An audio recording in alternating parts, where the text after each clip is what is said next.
Mes chers compatriotes, demain, 4 avril 2018, nous célébrons le 58e anniversaire de l'accession de notre pays à la souveraineté internationale. Le 4 avril, moment solennel de communion et d'introspection, nous rassemble en tant que nation unie par l'histoire et un destin commun. Il nous rappelle le souvenir de générations qui, avant nous, n'ont connu que les souffrances de la domination coloniale. Le 4 avril est aussi un exercice de mémoire, en hommage à nos héros et héroïnes, célèbres ou anonymes, qui ont payé de leur personne la résistance à la colonisation. Cette fête est enfin celle de la liberté, de l'armée et de la jeunesse. Elle nous exhorte à transcender le passif du passé et exalte notre détermination à édifier une nation prospère pour conforter notre destin de peuple libre. À toutes et à tous, mes chers compatriotes, j'adresse mes chaleureuses félicitations. Je salue avec respect et affection nos anciens combattants. Merci, chers anciens combattants, pour votre contribution à la défense du monde libre et à la réalisation du droit de notre peuple à disposer de lui-même. Le souvenir de vos sacrifices restera immortel dans notre mémoire collective. Ce soir, j'ai une pensée particulière pour tous les membres des forces de défense et de sécurité tombés sur le chemin du devoir, dont les victimes du crash d'hélicoptère le 14 mars dernier à Missirah. Aux braves citoyens qui ont apporté les premiers secours dans un acte d'humanité héroïque, je redis la reconnaissance de la nation. Pour magnifier leur bel exemple de civisme, j'ai décidé de les honorer d'une distinction nationale et de les convier comme invités d'honneur au défilé de cette année.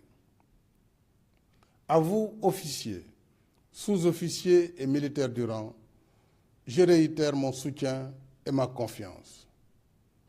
Dans un contexte de menaces exacerbées, nous sommes fiers que nos forces de défense et de sécurité restent mobilisées avec un courage et un dévouement patriotique au service de la nation, de l'Afrique et de la communauté internationale.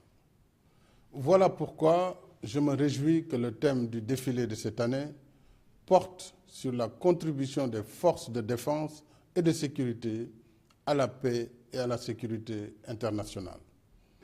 En effet, au soutien de notre diplomatie de paix, notre pays est aujourd'hui le premier contributeur de troupes de la CEDEAO et le 7e des Nations Unies, avec près de 4000 soldats, hommes et femmes, aujourd'hui déployés dans 6 théâtres d'opération. Dans l'accomplissement de leurs missions internes ou étrangères, nos djambars continuent de faire honneur à l'idéal armée-nation et à leur devise. On nous tue, on ne nous déshonore pas. Comme je l'ai indiqué à la cérémonie de baptême du patrouilleur Fouladou, je poursuivrai les efforts d'équipement et d'amélioration des conditions d'existence de nos forces de défense et de sécurité, afin qu'elles soient toujours prêtes à l'appel du devoir.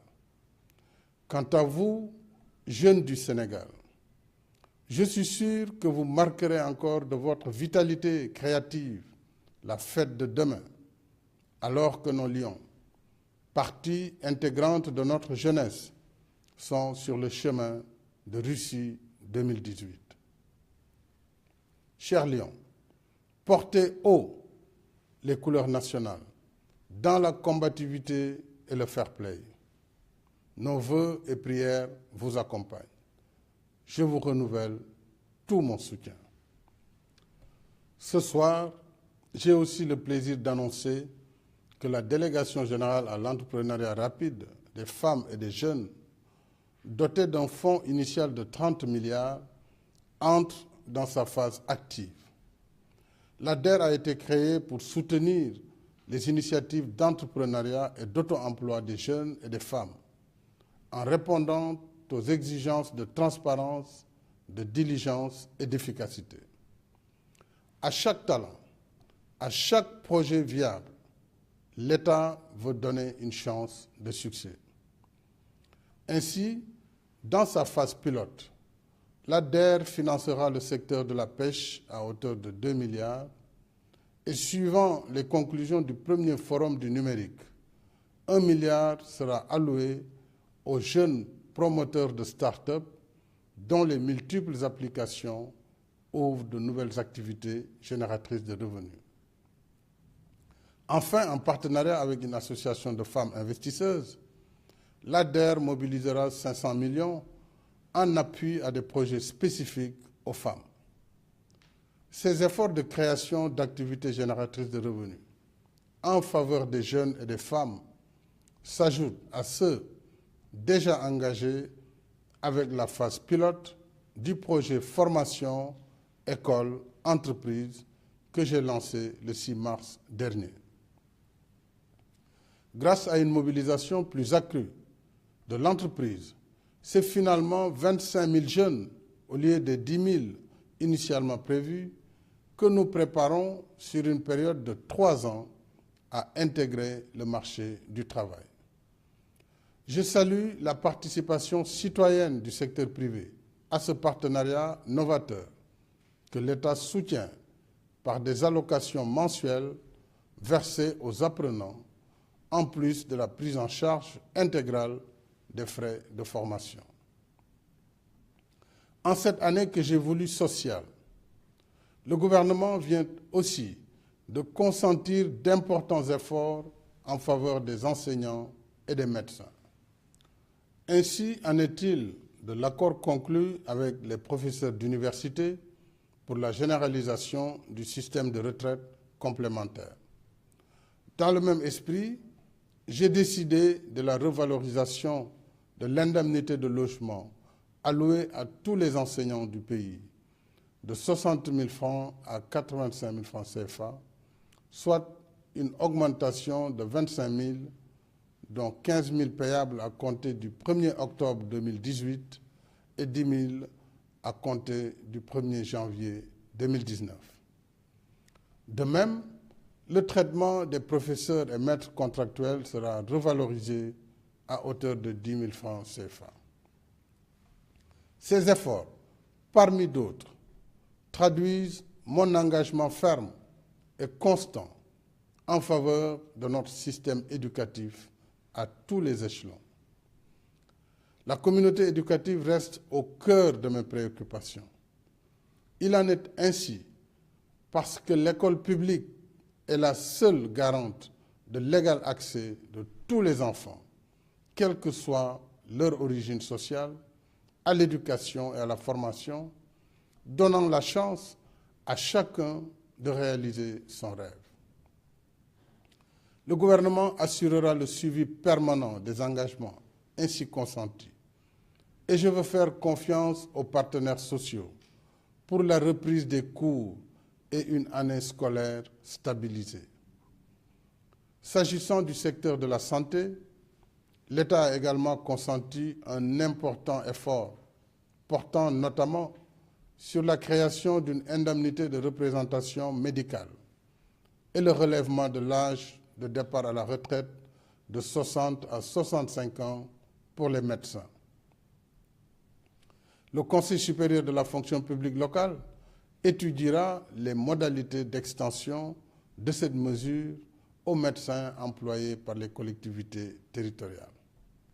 Mes chers compatriotes, ces derniers temps, des crimes et rapts abominables ont été commis sur des enfants. Ces actes ignobles constituent une grave offense à nos valeurs et traditions. Je renouvelle ma ferme condamnation de cette barbarie sans nom. Les services de l'État restent mobilisés pour que les auteurs et complices de ces crimes abjects soient retrouvés et traduits devant la justice. En même temps, le programme de retrait des enfants de la rue se poursuit avec vigueur. Il en est de même des efforts de sécurisation du territoire national. Ainsi, 16 commissariats de police seront construits en 2018-2019, dont 2 à Rufisque et les autres à Hann Mariste, Thiaroye, Keur Massar, Zac Mbao, Parcelles Assainies, Yeumbeul, Diamaguène, Sicap Mbao, Nioro du Rip, Koungheul, Bignona, Vélingara, Kanel et Touba. Le programme de modernisation des moyens opérationnels de la brigade d'intervention polyvalente et de la police technique et scientifique sera renforcé, y compris par l'installation de vidéosurveillance à Dakar et dans la banlieue. 10 nouvelles brigades de gendarmerie seront construites et 3800 élèves officiers et élèves gendarmes recrutés sur 3 ans. Enfin, 20 nouvelles casernes de sapeurs-pompiers seront érigées dans 11 départements pour une meilleure protection de proximité. Mais au-delà de l'action publique qui incombe à l'État, tous ensemble, parents, familles et communautés, nous devons assumer nos propres responsabilités de vigilance et de protection de nos enfants. Mes chers compatriotes, la liberté et l'indépendance que nous célébrons demain ont un prix.